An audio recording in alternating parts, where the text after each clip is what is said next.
Phía tuổi thiêng yang nên số phận tâm tên luồng lại làm tin toàn cho na linh na lệ suối không tu lâu mi ấm sẽ phía tuổi thiêng đừng đón giá linh ông na lệ tịt na mang anh na lệ đêm na số nôn sẽ mất lòng ngày na phía tuổi yang in tâm tên na luồng sẽ lệ phía tuổi thiêng yang in số phận tâm tên luồng là nằm tin toàn cho na linh na lệ suối không tu lâu mi ấm sẽ phía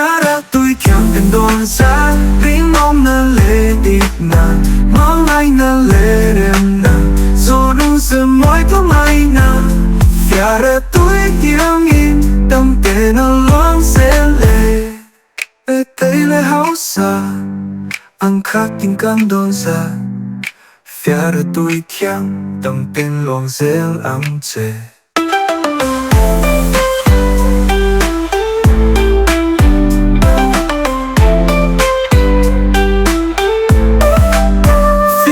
tuổi thiêng cần đón xa riêng ông na lệ tịt na mang anh na lệ đêm na dù nôn dương môi có mai na phía tuổi thiêng in tâm tên na luồng sẽ lệ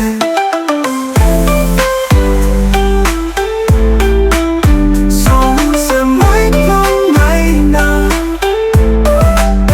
phía tuổi in tâm tên luồng sẽ ấm chê tâm tên luồng sẽ ấm chê